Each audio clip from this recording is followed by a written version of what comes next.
Hello everyone, welcome. I'm Jacob and I'd like to talk to you about flight planning and how we do that in virtual Atlantic Fleet.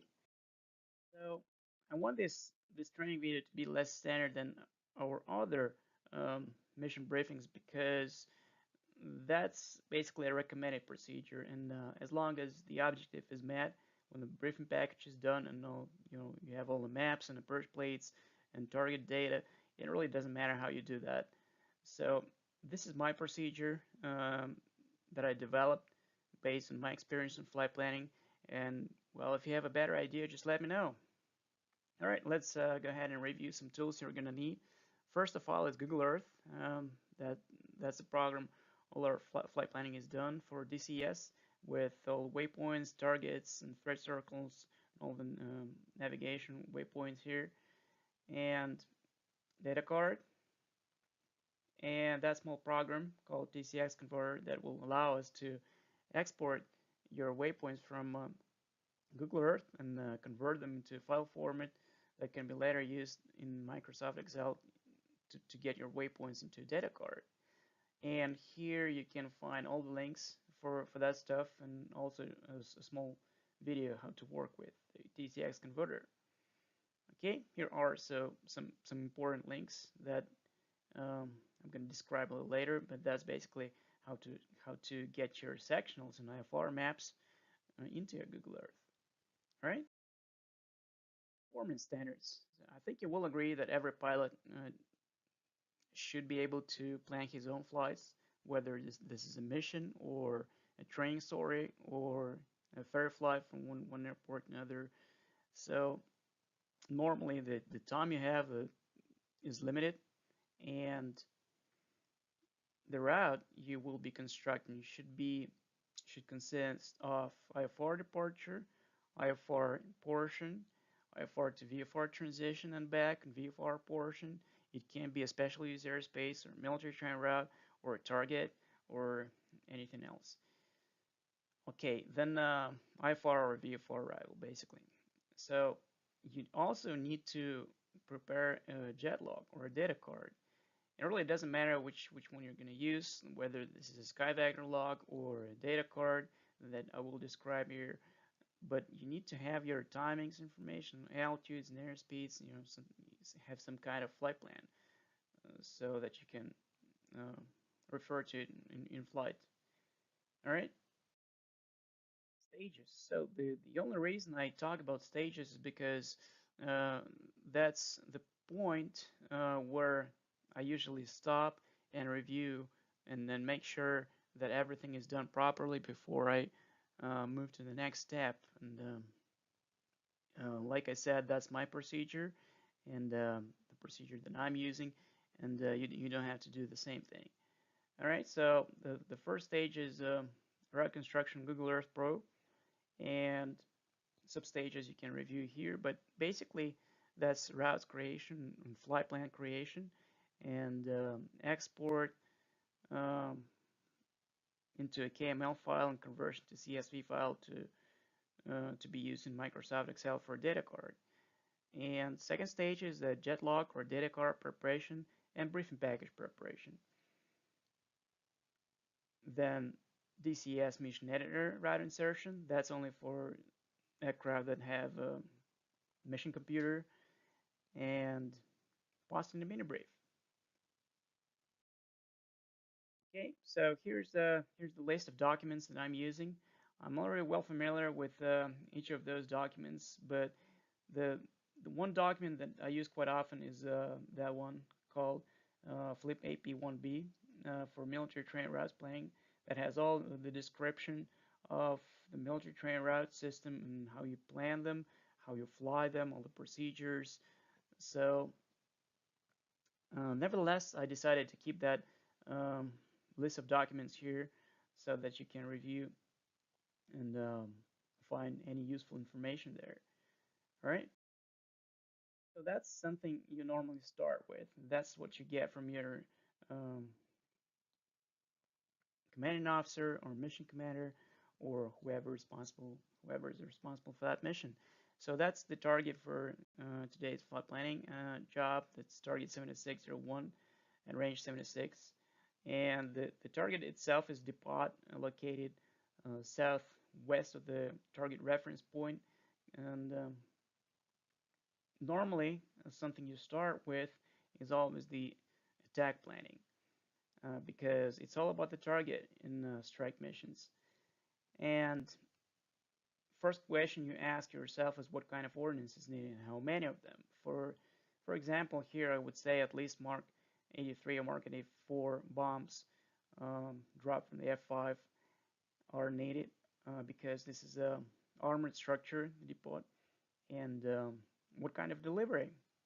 Okay, that's always important, because uh, you're probably going to need a bigger picture for that. And as you can see here, target 7601 is located in the western part of the range, and um, the only threat circle that that is that has a real influence on our ingress heading is that one, threat circle 12, north of the range, and other targets at this range may be defended by local SAM sites as well. So we don't want um, to get there. So the best way for the attack will be from the west. And as long as this is a training mission, we can activate and deactivate the SAMs, and we'll ingress from the west and egress to the east, to the northeast probably, rendezvous with the package over Mount Helling, and then RTB via Garth and Flush. So that's how our attack will look like. Okay. So let's go ahead and review stage one, Google Earth flight planning. First of all, before you start, make sure that your Google Earth is configured properly for that.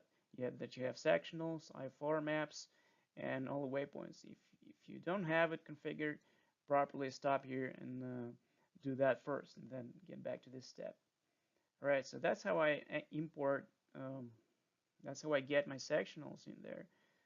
Uh, Remember those links I showed you before?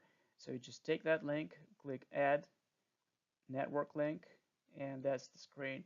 That's the window you're gonna get when you click on the network link. So name it as you like. In this case, sectionals, and insert that link right here. Click OK, and after that, that's how a Google Earth should look like. Now you can switch between sectionals, IFR low, or satellite image, as you can see on the left side of the screen. You can turn them on and off. So one more thing we need to check before we continue is that you have all the programs configured properly. In Microsoft Excel, if you're using the data card, under Options and Advanced, I check that the decimal separator is a dot. All right. For TCX converter, I also check that CSV decimal separator is a dot. Under Settings tab, and then click Save Parameters and close that program. Okay, so that's the image of the target area in range 76 and all the targets from DCS. And the reason I'm showing this to you is because if you want some landmark, if you want to use some landmark for your initial point or whatever waypoint you have on your flight plan, you need to make sure first that it's there in DCS world, because normally it's very close to the real world what the DCS map has there, but you don't want any surprises when you get there. So I see this canyon band is located right where we need it to be, 5 miles off the target. That's the perfect distance for the IP, and that's where our combat run starts. And we can plan this canyon for the IP in Google Earth. Alright, so in that next video I'm going to show you the entire process. It's going to take about 15 minutes, and let's go ahead and watch the video. Okay, gentlemen, we're in Google Earth, and just two remarks before we start. First is that when you start adding your flight path, you will no longer be able to choose between maps. For example, you need to decide now which one you want to use, sectionals or satellite imagery. And I also added here an IFR low, as you can see, and I need sectionals for that planning, because I will be planning IR 286 military train route. But at the same time, like I said before, I need this landmark right here, the Canyon Bend, 5 miles off the target, to be my initial point before I get to the target, and I need both satellite and V4 sectionals. So how I do that is I just see where exactly this point is, then turn on sectionals and see what point there on sectionals corresponds to that satellite image waypoint. Okay, and one more mark is that for some reason, I'm not sure why, I haven't really investigated this, but the first waypoint you create in Google Earth is being lost during import. It may be on the stage of importing this into data card, or it may be converting the file with the DCS converter. I'm not sure why, but time is a huge factor for me, so I don't really want to waste it in investigation. So how I solve this is just adding one more waypoint before that initial waypoint for a flight plan. So let's go. How we do that is we click add flight path, then name it. Let's say it will be flight 2 strike. We'll choose style and color. I want it to be red, and I prefer it with 4.0. Okay, with that window open, I place 2 waypoints. Remember that first waypoint will be lost somewhere during import. Now, when we have 2 waypoints, we can lift this path over the ground, and I think that 4,000 or 5,000 meters will be enough for you to be able to review the route itself and the elevations underneath this flight path. So I lift it to 5,000 meters, and let's that second waypoint right here will be actually the initial waypoint in our data card. So let's go ahead and add other waypoints. Fighter. Then we join IR 286 military train route. Then waypoint Bravo. So that, like I said before, that route description is in FLIPS, or Flight Information Publication, AP1B. You want to keep that description in front of you when you're planning this, unless you're already well familiar with the route structure, like myself, because that's the second or third time I'm doing this, so I'm well familiar with where the waypoints are and what altitudes I need to be there on. So okay, I also know that this route is LSV 318 stereo flight plan, which simplifies flight planning a little bit in LSL Force Base, and the exit waypoint for this stereo flight plan is Gulf, which is right here, being Coaldale, Deccan. So from that waypoint, we'll proceed straight to Mud Lake, and then across range 71 airspace straight to that point we memorized. Is our IP, should be right here. And we know that our target will be just a little south of the target 7601 reference point. So that's where I add this. Okay, that's our way to the target. The next thing I want to do is to ingress to Mount Helen and RTB via Garth, Flush, and Jason. Okay, there's Garth, Flush. Doesn't have to be very precise. However, it all depends on how much time you have for this flight planning. Okay, we join strike cover adjacent, then strike, and then apex, and then straighten Ellis. Alright, one more thing. You want to count how many waypoints are here. Okay, let's first save this flight plan. Click OK. So you see the seed flight path that I created earlier can now be turned on and turned off, and just like that strike flight plan. So I want them both here. Let's just make sure I created the initial artificial waypoint here for both flight plans. Yep, I did. Okay, so you want to calculate how many, count how many waypoints are here in flight plans to cross-check your import later when you will be doing your data card, if you choose to use it. And let's do this. The first waypoint will be here. Remember, we disregard this initial waypoint here because it will be lost during import if you're using a DCS converter and data card. So the second waypoint here will actually be the initial waypoint. So 1, 2, 3, 4, 5, 6, 7, 8, 9, 10, 11, 12. Okay, 12 waypoints, 12 and 13, 14, 15, 16, 17, 18, 19. So it's 19 waypoints, and waypoint 12 will be the target waypoint. And if we have waypoint 0 in data card, and we do, it will be waypoint 11. And for seed flight, this is going to be waypoint 10. Alright? So now when we have our flight plan saved, we can now switch between sectionals and satellite imagery, and see it in a three-dimensional world here, and plan our attack as we want it. And as you can see, that waypoint initial point where our combat run starts is right here, where we want it to be. Alright. So one more thing we want to do here before we get out of the Google Earth is to create the screenshot, because you want this map, you want to send this out to your pilots so that they know the route.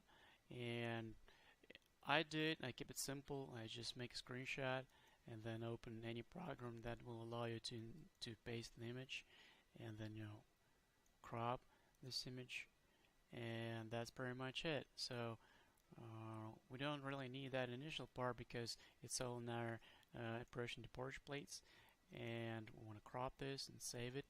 And let's see, yeah, satellite image, I already have one for that. Yes, I want to replace it, and I'm gonna do the same thing for sectionals.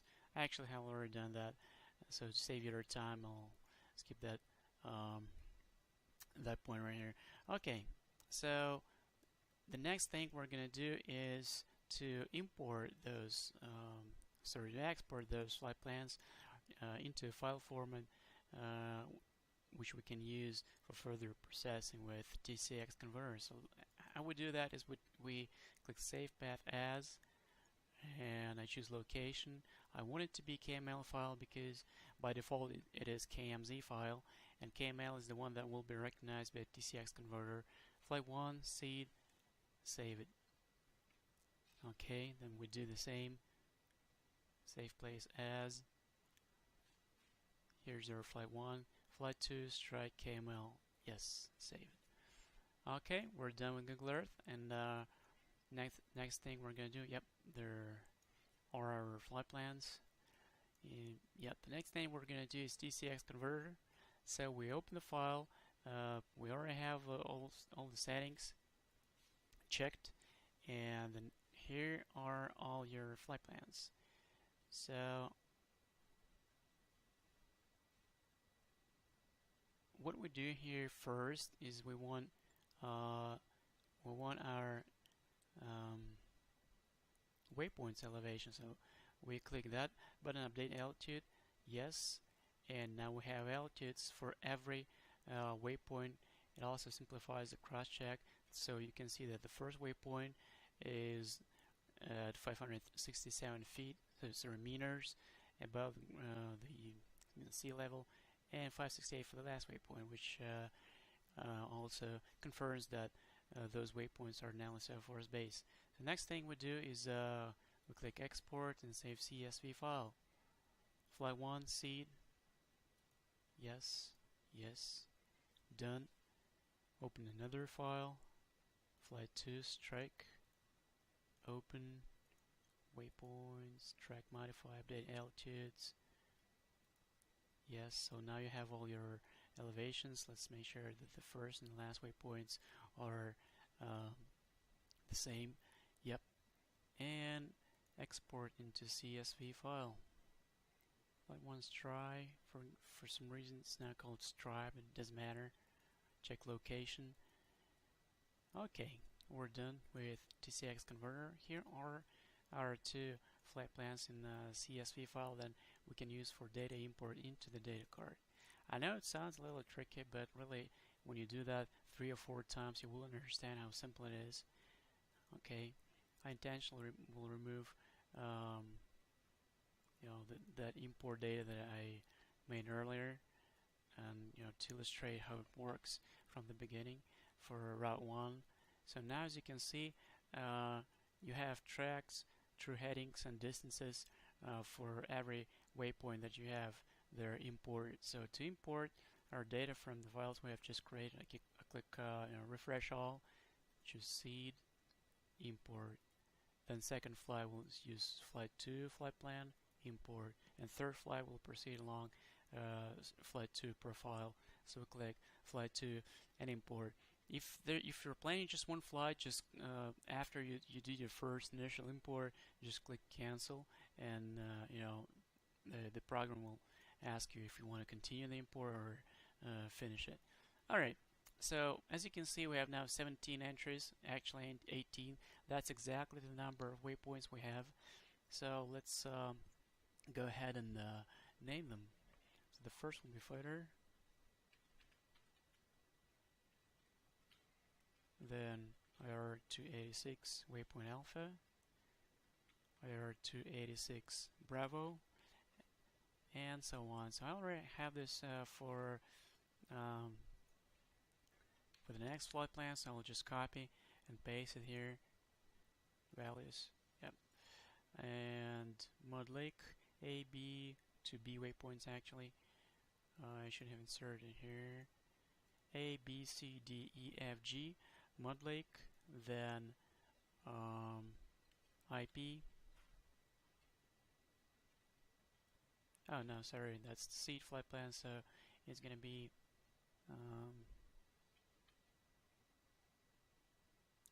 thread circle 12. Okay, sometimes it's easier to go from the end. Then apex, then strike, Jason,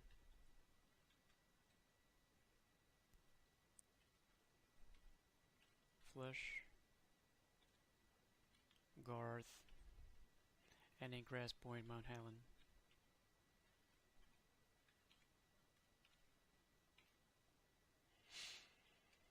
Yeah, so next thing we do is we create a speed and altitude profile. So I want this flight to fly 300 knots all the way to Mud Lake. So just copy and paste it right here. And the elevations, let's keep 14,000 feet for the entire flight. And once you have your airspeed and altitude here, you will get your estimates. Okay, so let's modify it now. So I want this flight to pass Mud Lake at low level, let's say 6,000, and then climb to 9,000, which is roughly 4,000 above ground, and then rejoin over Mount Helen at 15,000, and climb flight level 200 or 20,000 feet over Garth after rejoin with the remaining of the baggage, and all the way to strike at 14,000, then 4,500 to apex, and 3,500 to Nellis Air Force Base. And the same thing we do with airspeeds. 400 over Mud Lake. 400 and yeah, 400 will be enough over the target. And to Mount Howling, we want them to get that at 400 knots. So true airspeed is updating here, so I can always cross-check. If that value is too big, then it will be highlighted in red, like this. I want 500 knots. It will not let us do that because that's way too fast. So we'll keep there 400 knots. Okay. So the second flight, yep, it should look good. 450 knots, 5,900. We want to go low level. Targeted waypoint is 11, and here it's 10. Altitudes and airspeeds are good, 15,000 here, and 20,000 over Garth, and same for flight 3.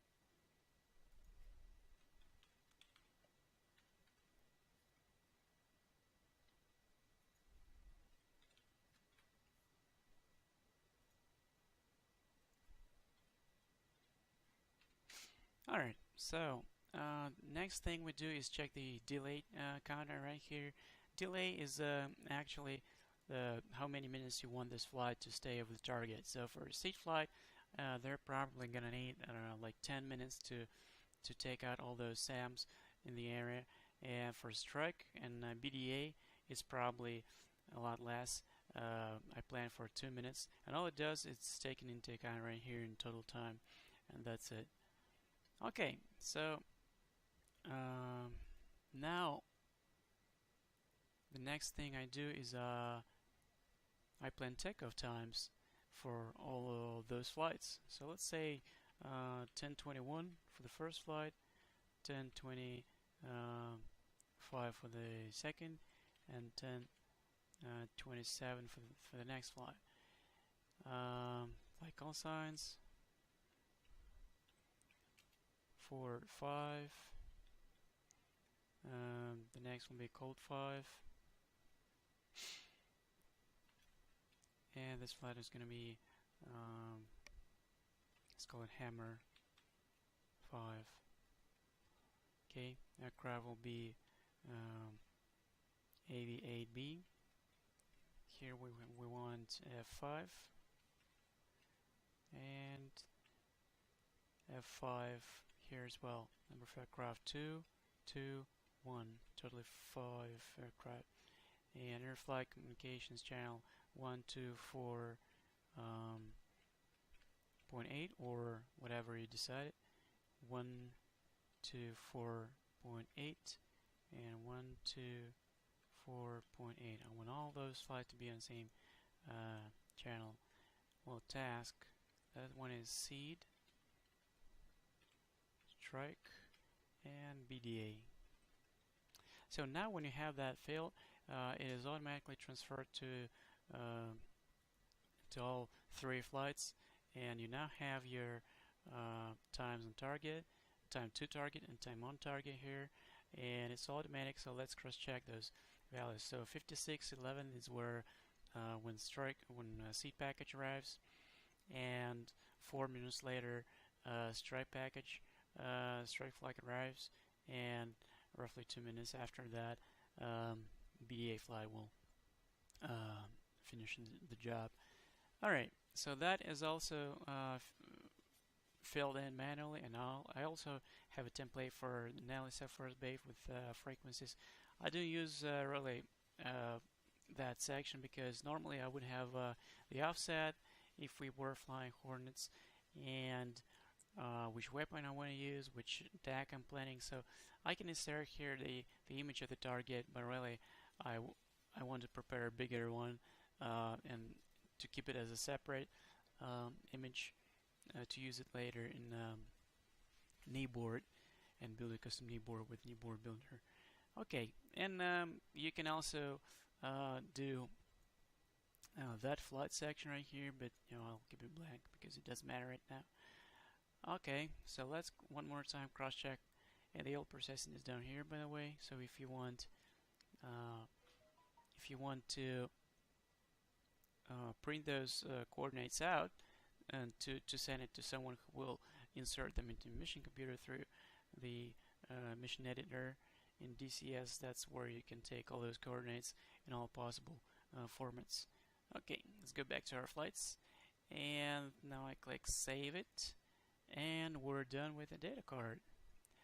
So the next thing, we have already created the two images right here, um, which is satellite image, and the other one is sectionals. That's what we're going to send out to our pilots. And one more thing I want to do is just to um, select this and clear, and not clear, but print this, and print this to Microsoft Print to PDF. So you choose here print selection, and that's how it will look like in your kneeboard. I'm okay with that. Alright, so that's pretty much it. The next thing we do is just we get all that stuff together into one briefing package.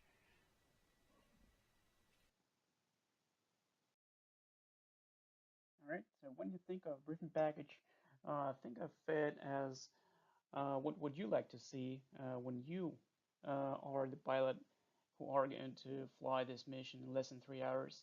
What kind of information you're going to need? So for me, it's at least satellite image of my route and sectionals or IFR maps, target layout, target image, and data cards for all three flights.